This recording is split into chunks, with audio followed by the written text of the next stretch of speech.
السلام عليكم ورحمة الله وبركاته.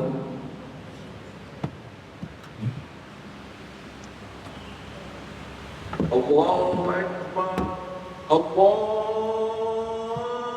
أكبر الله الله أكبر الله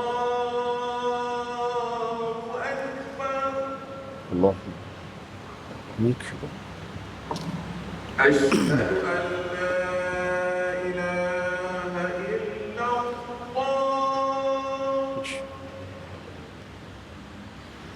أشهد أن لا إله إلا الله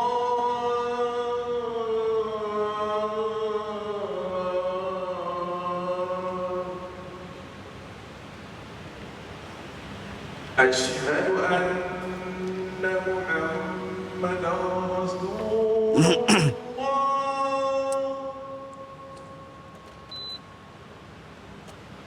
أشهد أن محمدا رسول الله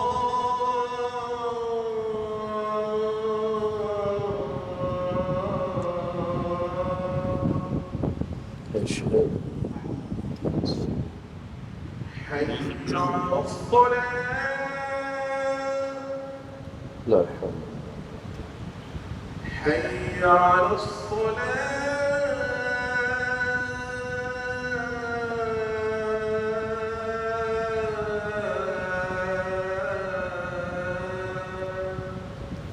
لا حول حي على الفلاح لا حول حي على الفلاح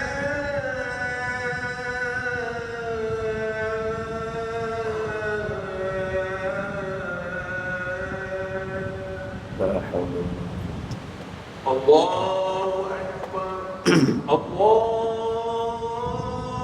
أكبر لا إله إلا الله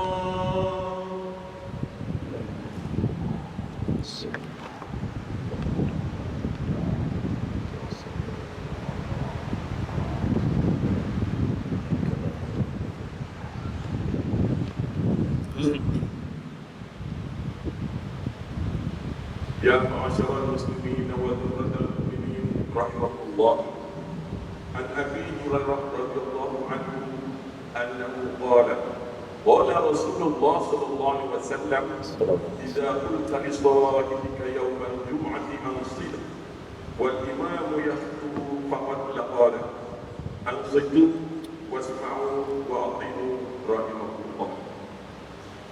Wahai saudara muslimin dan mukminin yang dirahmati Allah sekalian, dari Abu Hurairah radhiyallahu anhu katanya, Rasulullah sallallahu alaihi wasallam bersabda yang bermaksud, sekiranya kamu berkata diam kepada kawan, padahal ketika itu khatib sedang membaca khutbah Jumat, maka kamu telah melakukan perkara yang sia-sia. Ingatlah, barang siapa yang melakukan hal yang sia-sia, maka hilanglah pahala Jumatnya. Oleh itu, berilah perhatian, dengar dan taatlah isi khutbah yang akan disampaikan oleh hakim sebentar nanti. Semoga Allah Subhanahu wa taala memberikan rahmatnya kepada kita sekalian, insya-Allah.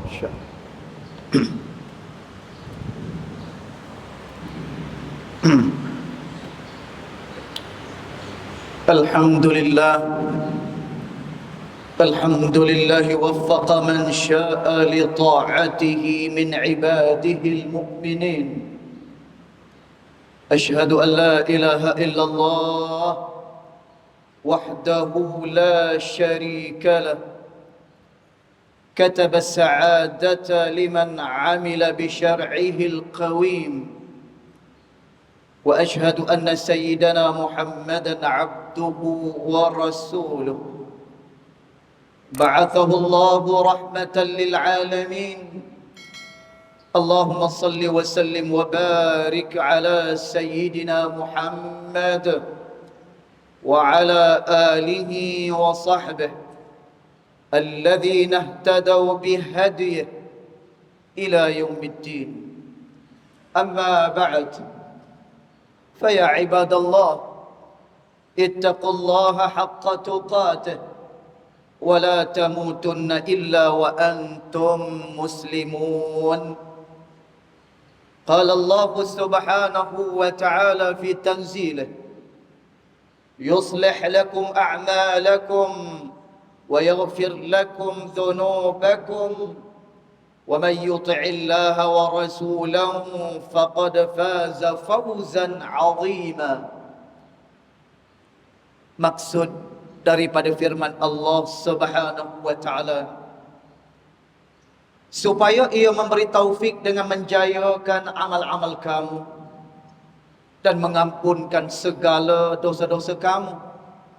Dan ingatlah, sesiapa yang taat kepada Allah dan juga Rasul-Nya, maka sesungguhnya ia telah pun berjaya mencapai sebesar-besar kejayaan. Ma'asyiral muslimin rahimakumullah, marilah sama-sama kita memperkasakan ketakwaan kita kepada Allah Subhanahu wa taala dengan menjaga segala tingkah laku dan amalan kita, dari sekecil-kecil perkara sehinggalah sebesar-besar perkara, agar ketaatan sentiasa berada di depan sebagai matlamat kehidupan ini, dan maksiat sentiasa menjadi peringatan agar ianya dijauhi dan ditinggalkan. Semoga kita menjadi insan yang muttaqin lagi abrar.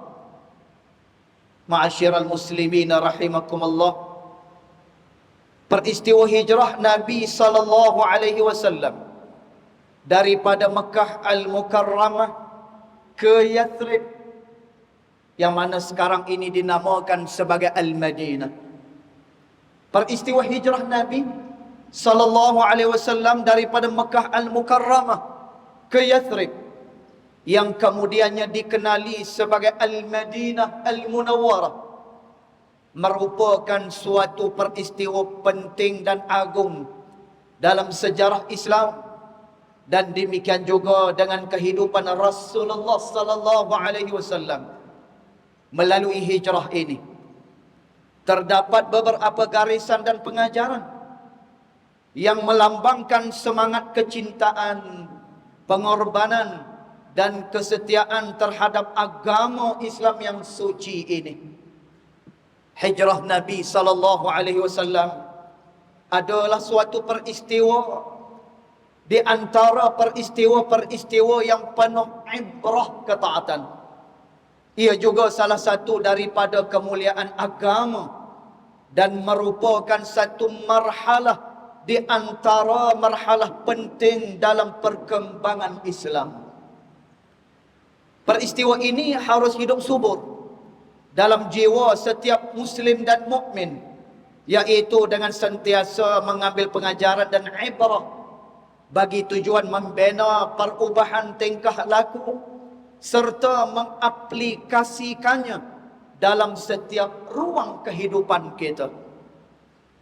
Firman Allah Subhanahu wa taala, innal ladzina amanu wal ladzina hajaru wa jahadu fi sabilillah ulaika yarjuna rahmatallah wallahu ghafurur rahim.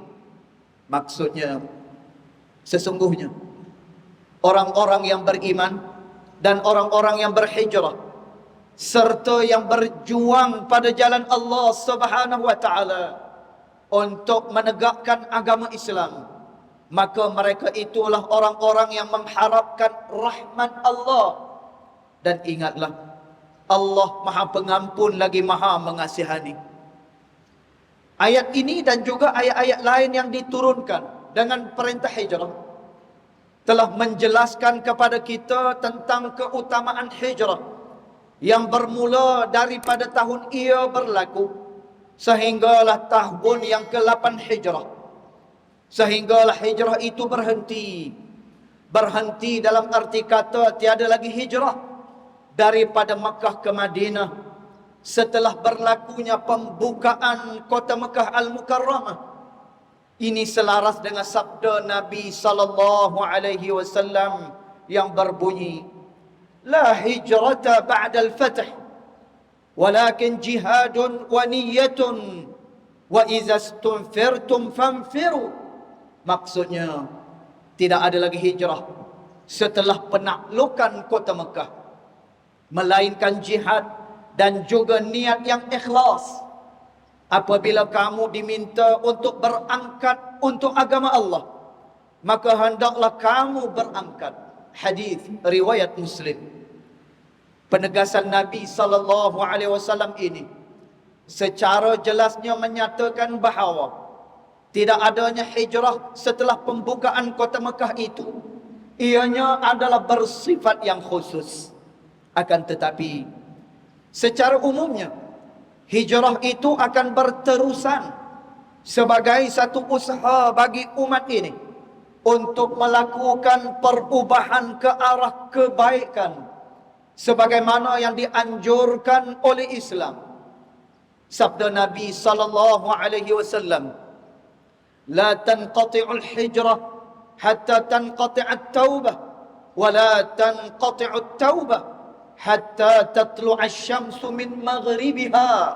Maksudnya hijrah tidak akan berakhir sehinggalah taubat itu berakhir, dan taubat tidak akan berakhir sehinggalah matahari itu akan terbit daripada arah barat. Hadis riwayat Abu Dawud. Sidang Jumaat sekalian, kita sama-sama mengucapkan tahniah kepada semua umat di dunia ini. Kita tahniah kepada semua umat di dunia ini atas sambutan tahun baru hijrah ini. Hijrah adalah permulaan bagi satu peringkat dalam sejarah Islam, dan ia memberi nilai serta maknanya yang tersendiri kepada umat ini di dalam konteks tarbiyah dan juga ruhiyah. Di atas semangat ini, umat Islam telah memilih untuk memulakan catatan sejarah Islam itu dengan hijrah, dan tidak harus berhenti hanya sekadar itu sahaja. Ia harus menjadi suatu kepentingan kepada umat ini untuk melakukan muhasabah dan menilai diri, untuk melihat di manakah kedudukan kita pada hari ini. Adakah pendirian dan pegangan kita pada hari ini? Di manakah kita pada hari ini? Adakah kita berada di jalan yang benar sebagaimana yang telah ditunjukkan kepada kita oleh Islam? Hijrah Nabi SAW dan juga para as-sahabah bukanlah semata-mata perjalanan ziarah yang biasa. Ia bukanlah sekadar suatu usaha untuk menyelamatkan diri daripada siksaan berat yang dihadapi mereka akibat tekanan dan penindasan musyrikin Mekah pada ketika itu. Hijrah juga bukanlah bertujuan mengutamakan keselesaan berbanding penderitaan yang dirasai.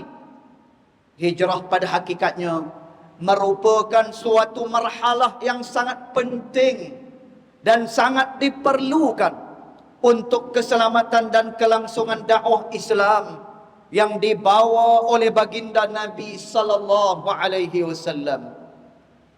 Firman Allah Subhanahu wa taala di dalam surah An-Nisa ayat yang ke-100 yang bermaksud, dan sesiapa yang berhijrah pada jalan Allah untuk membela dan menegakkan Islam, nescaya ia akan dapati di muka bumi ini tempat berhijrah yang banyak dan rezeki yang makmur.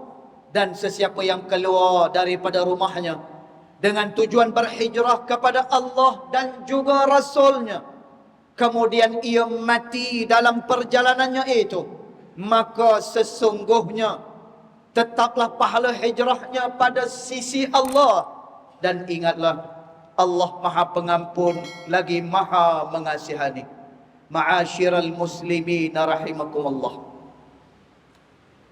Mimbar dengan ini berkongsi beberapa noktah penting berkaitan dengan peristiwa hijrah ini.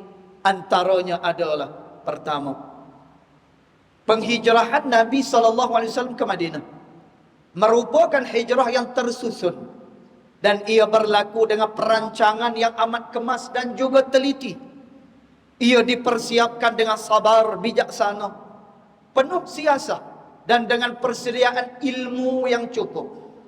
Ini memberi makna bahawa sikap sambil lewa atau bersikap acuh tak acuh dalam membuat sesuatu pekerjaan bukanlah satu di antara kunci yang akan membawa perubahan ataupun taghyir, perubahan kepada Islam. Yang kedua, penghijrahan Nabi adalah satu peristiwa penting dan serius.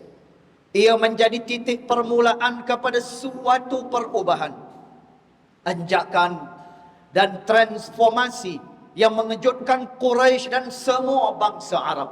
Ketiga, penghijrahan ini memberi ruang kepada setiap insan untuk merenung keagungan dan kehaibatan Nabi SAW dan risalah yang dibawa olehnya. Melalui hijrah ini, Nabi SAW telah menunjukkan satu teladan yang paling indah kepada kita dalam menegakkan semangat keadilan, persaudaraan, membina tamadun ke arah cahaya dan juga hidayat Allah Subhanahu wa taala. Berikutnya yang keempat, kita adalah umat yang telah menetapkan hari-hari dan seluruh perjalanan hidup dengan menjadikan peristiwa hijrah Rasulullah sallallahu alaihi wasallam sebagai permulaannya. Kelima, penghijrahan Rasulullah sallallahu alaihi wasallam menjadi sumber pengajaran yang tidak pernah terhenti, bahkan ia semakin berkembang seiring dengan peredaran zaman.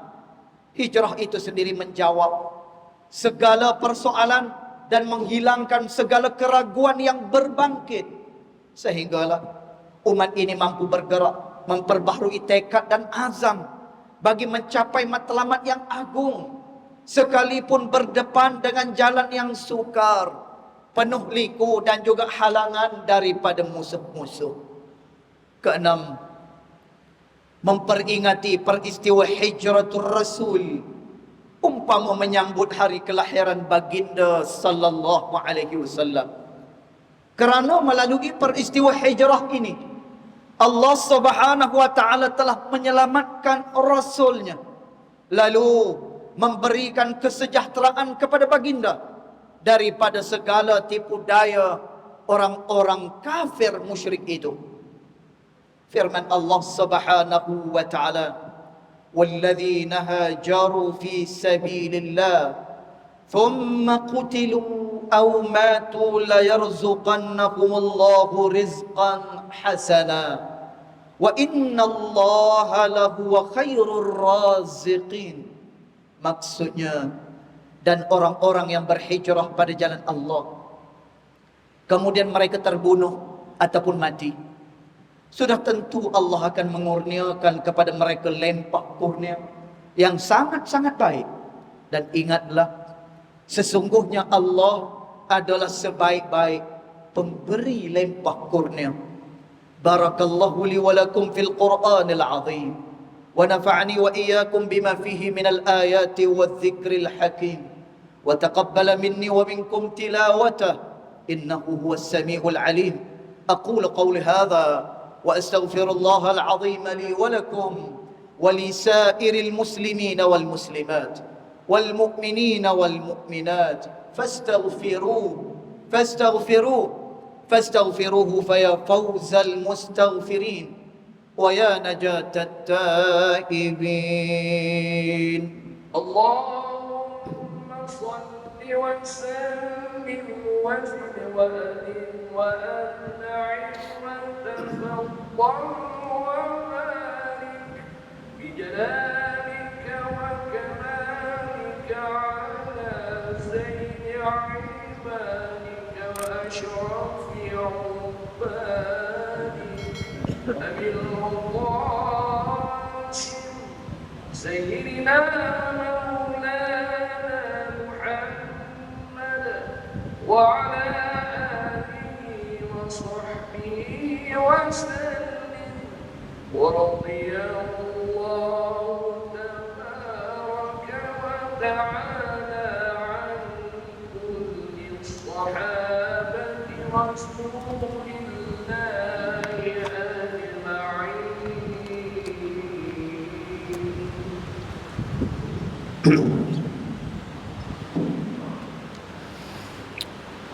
الحمد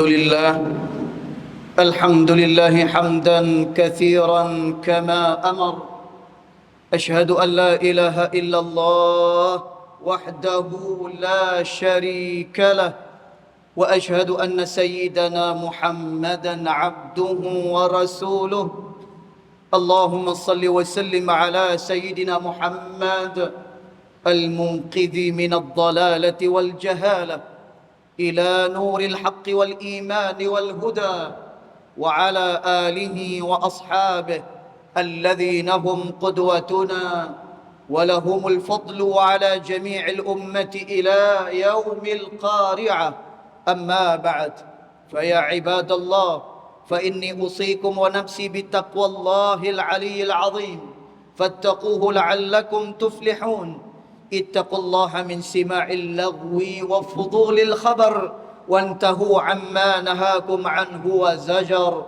فقال الله تعالى: يا أيها الذين آمنوا اتقوا الله ولتنظر نفس ما قدمت لغد واتقوا الله إن الله خبير بما تعملون.